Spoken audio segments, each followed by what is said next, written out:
We're going to talk a little bit about freedom of religion this morning, but first we need to show you a video, and just do need to warn you, it's not my home video, okay? This is not me at the beach somewhere. No swimsuits were used in the production of this sermon, so you're all safe, okay? So relax, and let's watch Mark Edwards, who's speaking on behalf of the ACC National Executive. Thank you for participating in our Freedom of Religion Sunday. And can I tell you, this is a really important day. My name is Mark Edwards and I'm the Senior Pastor of City Hope Church in Ipswich, Queensland. And for the past 7 years, I've been representing the National Executive of Australian Christian churches in the area of freedom of religion.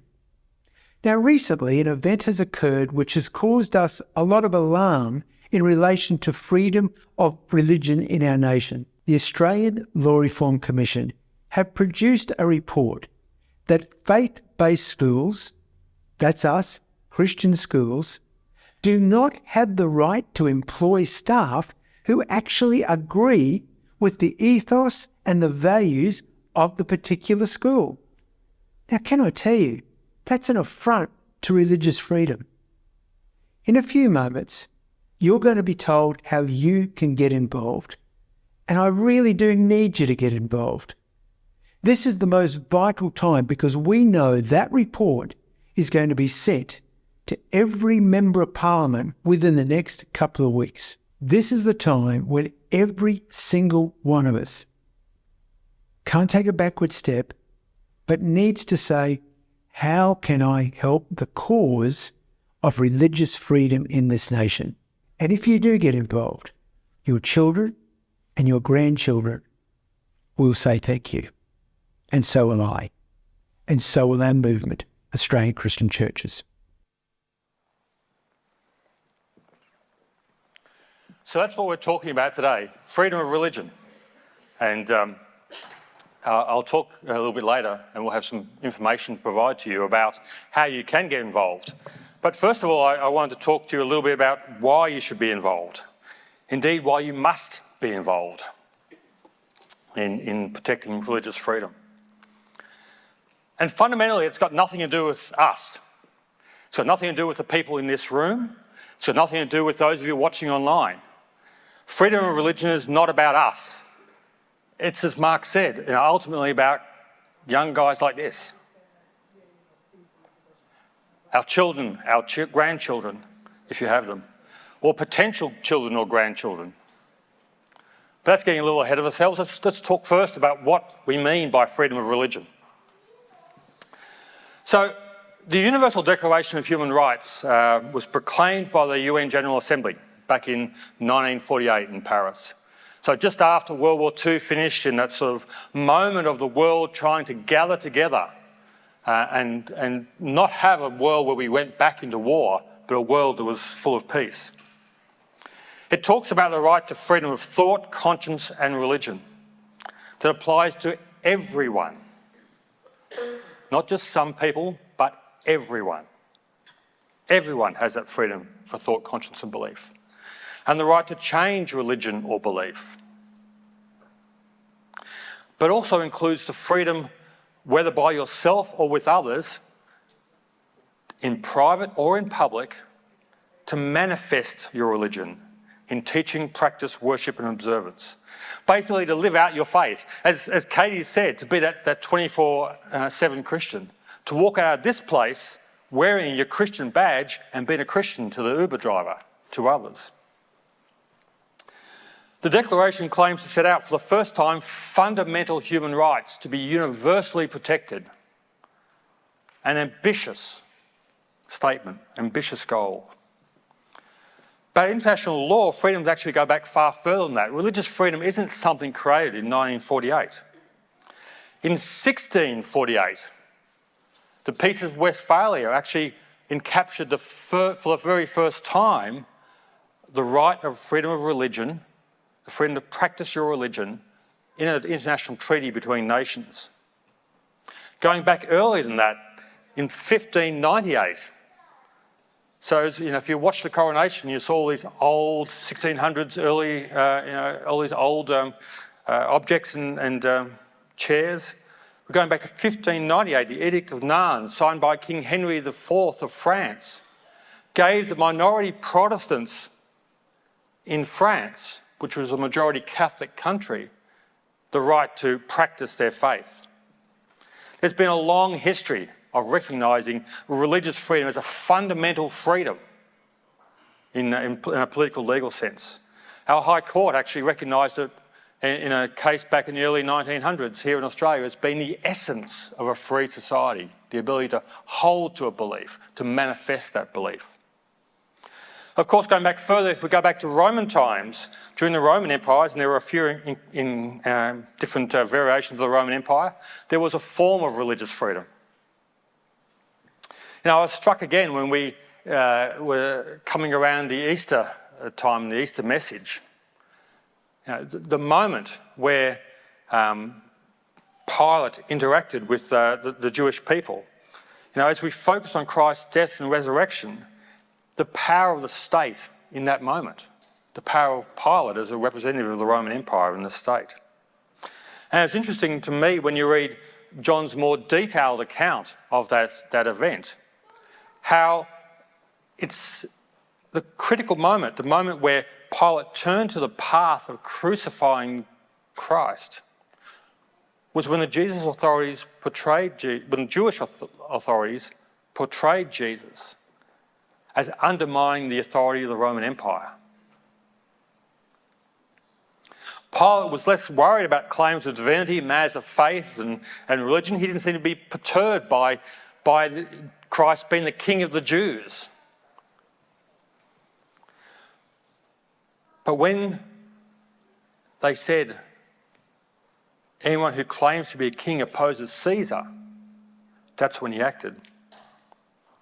During a later phase of the Roman Empire, there was, of course, persecution of Christians under Nero and others. And then later still, there was Christianity as the official state religion. So it waxed and waned over the years, religious freedom.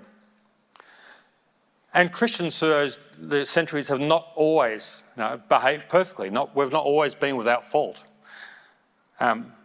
If you read the Old Testament, of course, the people of Israel weren't always without fault either, as God's people. But through the centuries, it's been fundamentally the Judeo-Christian nations that have honoured religious freedom. I'm not sure how many of you watched the coronation last night. It's the first time in my lifetime, likely to be the last. So we sat down and watched it. But you had a very clear sense of it being a religious service. The first thing that King Charles did was put his hands on the Bible. He was given that Bible, capturing the most important thing in the world, the truth of God. He was sworn an oath about continuing the Protestant tradition and the established church within the UK, but also recognising the ability of others to live within the kingdom according to their customs and traditions. And you would have seen the involvement of a range of faith leaders in that service of coronation. Religious freedom in practice. Again, that shouldn't be a surprise. It's the principle of individual freedom finds its foundation in Christian teaching. So let's talk a little bit about it. Let's go back to Genesis, the story of creation. The epic story of God bringing us into being. And we read here in verse 27 of the very first chapter of Genesis. So God created man in his own image. In the image of God, he created them. Male and female, he created them. So we've got men and women created in the image of God. Nothing else in creation is said to be created in God's image. Yet evidently, that's fundamental to who we are. That doesn't mean we're little gods. It certainly separates us from the rest of creation, but doesn't mean we're little gods. But and we can't really categorically say what that having the image of God entails. But we certainly possess something of the divine, something more than just the rest of creation, the rest of the animals. There's something different about us. We have an inherent dignity and worth that's unique amongst all creation. We're more than just molecules and the material. And along with that inherent dignity, we're also granted freedom. And if you look at the next chapter in Genesis, the second chapter, and the Lord God commanded the man, saying, you may surely eat of every tree of the garden, but the tree of the knowledge of good and evil you shall not eat. So after being created and being imbued with that image of God, we're then granted freedom to eat of anything in the garden, except for that one lone tree. Now, of course, we know how the story ends. We know that they ate from that tree. And there were consequences to that, consequences that we still feel today and still evident in our world. And from that moment on, the biblical story, when you read the biblical story, it talks about God's activity calling men and women back to himself and of his plan to redeem them. But not once do we find that God violated humanity's freedom to choose between their own sinful ways and his. You know, he resorted to considerable instruction and occasional punishment, but at no time did he actually force us to follow a spiritual path and not allow us to make our own choice around our spiritual path. And we also see Jesus, the Son of God, who didn't come to be served, but came as a servant himself. In all these interactions, he calls people to respond to him, but always allowing people to make their choices. He doesn't force himself upon us. And when we read here in Matthew of him lamenting over the city of Jerusalem, now, Jerusalem, Jerusalem, how often have I longed to gather your children together as a hen gathers her chicks under her wings, and you were not willing. He doesn't force the people of Jerusalem to accept him. The importance of free choice of faith is too important for him to do that. So we have humankind, you and me, the person sitting next to you, the person on the other side of you, the person behind you, the person in front of you, imbued with this incredible dignity and worth, incredible value, but also with incredible freedom. The Universal Declaration of Human Rights didn't create human rights. It merely recognised some of the consequences of who we are, made in the image of God, and with that freedom and dignity and worth that we have. Fearfully and wonderfully made, granted freedom, not without consequences, but always, always with hope. And these rights then became part of international law and the International Covenant on Civil and Political Rights. And there's lots of words up on the screen. I'm not expecting you to read all of them. This is an international treaty. It applied to Australia from the 13th of November 1980. It's what Australia says we're going to do as a nation to protect the individual human rights of people. Lots of words, but many of them are familiar, if you can see what's on the screen. Everyone shall have the right of freedom of thought, conscience and religion. You can do that in community with others, as we're doing here today or watching online. You can do it in private or in public. And you can manifest your religion. You can live it out. You can wear your Christian badge out in the streets. And your daggy Christian clothes. And this cross that sort of hangs down there, Jesus sandals, all that sort of thing if you want. You can manifest your religion in worship, observance, practice and teaching. You can change your religion. And the government, the state, can only limit that in such ways that are necessary to protect public safety, order, health, or morals, or fundamental rights and freedoms of other. Very constrained ability for the state to limit that.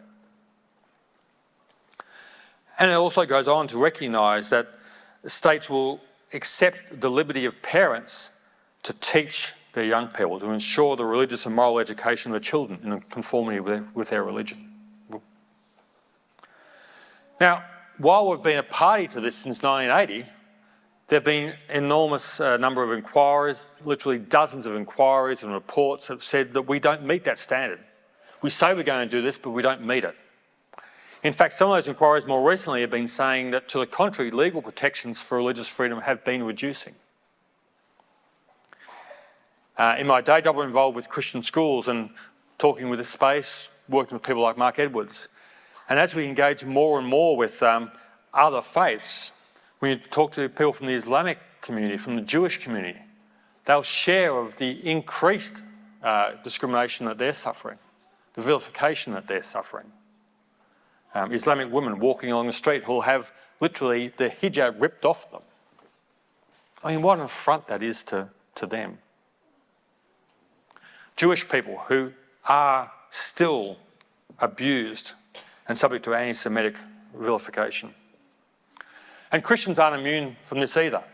I'm not sure what your experience is, and there's a website, Australia Watch, where it has some of the stories captured around discrimination against Christians. Ordinary people going about their lives. And you can go there and look at the cases, and they're really just the tip of the iceberg, the ones that have come across needing to engage lawyers like the Human Rights Law Alliance to actually protect their rights. But those cases are increasing. At the same time, many Christian organisations, especially Christian schools at the moment, are facing increased restrictions, including the proposals that Mark talked about in the video, which would curtail our right to employ staff who actually agree with the ethos and values of the particular school. At the extreme end of these restrictions, we have legislation in Victoria that explicitly includes prayer-based practices in potentially criminal conduct.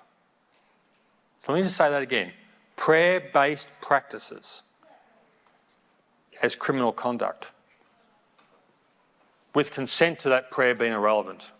In fact, the Victorian Equal Opportunity Human Rights Commission goes on to go so far as to say that that potentially criminal prayer may include prayer where the person being prayed for isn't even present. Now, I don't expect that they're going to be throwing people in jail in Victoria for praying anytime soon. That's not what the legislation is really trying to do. But it's certainly creating considerable fear amongst many people of faith in Victoria who are aware of it. Back to schools. The proposals Mark talked about in the ALRC consultation paper are the most radical ever made. They would completely remove the protections for religious freedom for Christian schools in the Sex Discrimination Act. And we have up there on the screen just a couple of the comments made about those proposals. In addition to that, there was 34 faith leaders from a broad sweep of faith and Christian denominations who wrote to the Attorney-General to express their deep, deep concern about the proposals. The two largest groups of Christian schools in Australia withdrew their involvement from the consultation process, something they'd never done before, because they had completely lost faith in the process because of the radical nature of the proposals. Now, since Mark recorded that video, we've had the Attorney-General grant an extension to the Law Reform Commission to not report back and provide their report in a couple of weeks, but sometime before the end of the year to MPs and parliamentarians. And that's only happened because of a significant uproar from people of faith across the country. We've made an impact in getting those proposals pushed back or reconsidered. But we need to keep up that pressure if we're actually going to get proposals that are fair. We need to keep up that pressure to really have an ongoing impact. But at the end of the day, as I said before, it's not really about Christian schools seeking to protect themselves. You know, we've seen here in the ACT the proposals to reduce freedoms for Christian schools that were introduced in 2018. Earlier this year, those same proposals, legislation was passed to apply them to churches from next year. That's the longer term aim. But again, it's not really about churches, although that's cutting to the heart of expressing your faith. The end game here is to really block the gospel. If you just have your private faith, if you just come together like this on weekends with lots of other religious weirdos and in your little holy huddle and have a great time worshipping God, nobody cares. Nobody cares. You can come and do this. No one's going to give a toss. It's about when you go out into the world, when we make an impact, when we preach the gospel, when we make disciples, when we reach out to every nation and tongue. That's when people get concerned. Now, Christian schools exist to help parents train up the next generation, to pass on the faith, to share the gospel with those who are yet to receive it. That's why we're under attack. And up on the screen is a selection of comments we've captured from parents and staff that illustrate this. But again, it's not just about Christian schools. Canberra City Care exists to be the hands and feet of Christ, ministering in a very practical way to people in our community. And they do that not because they're nice people, although, yeah, they are nice people. They do that because of their faith, to share their love. Life UC exists to live lives connected to Christ, his cause and community, not just to come together and worship God on a Sunday. If that's all we're doing, we're not doing enough.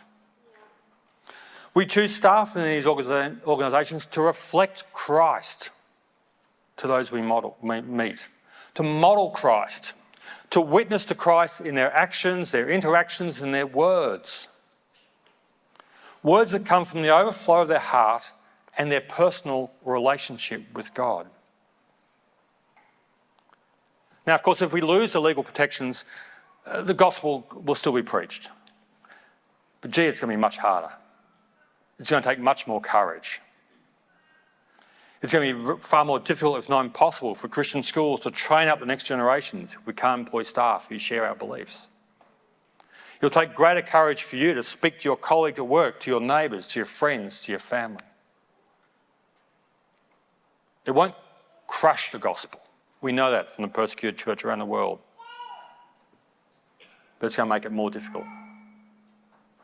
Imagine just for a minute a world where we have to be concerned about gathering together to pray.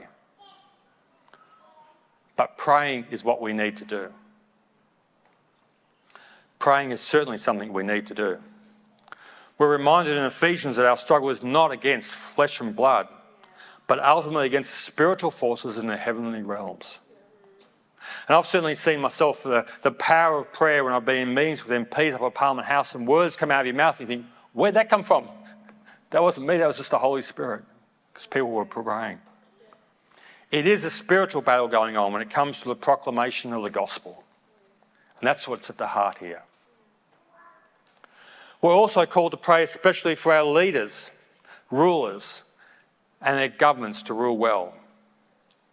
And note what that means. Now, the outcome of these prayers, so we can go quietly about our business. Or as another translation says, that we may live peacefully and quiet lives in all godliness and holiness. We're called to pray for our leaders. Now, we're called to pray for Peter Kane, in the Assembly, here in the ACT. We're called to pray for other leaders here locally and nationally. Prayer must be the starting point, but we hope it's not going to be the ending point. If you want to help the cause of religious freedom in this nation, as Mark Edwards has suggested, we're asking that you write a letter or send an email. I'm not talking about an email through a campaign website like My Christian Schools that I had up earlier. I mean, they have their place, but it's simply a numbers game. We're talking about people sending a letter from you personally to a local MP or senator. And we have 5 representatives in the federal parliament here in the ACT, and they're up on the screen in a moment, hopefully. There they are, their lovely smiling faces. So Senators Gallagher and Pocock on the bottom represent the whole of Canberra. Anyone can write to them. MPs Alicia Payne, Andrew Lee, David Smith up the top represent the federal seats of Canberra, Fenner and Bean respectively. And at the end of the service this morning, Ed and Rachel will have some more information for you. They'll have contact details for all these people, how to check your electorate if you don't know what electorate you're in, and what to say in a letter and how to say it. Because we're not going to beat up on these people, but share our concerns. And if you've got any questions, you can also email me. My church email here is mark.s@lifeuc.com.au. I'm happy to engage with you around this issue and keep talking about what we need to do.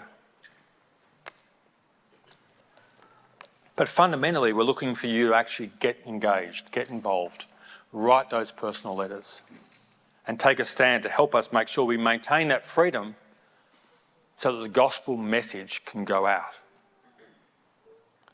We're seeking freedom of religion not for ourselves, but for those who are not yet in this room, not yet watching online. Those to whom the gospel needs to be shared.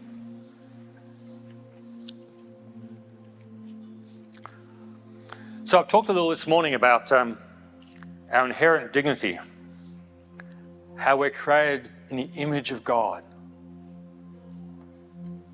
with that value and worth.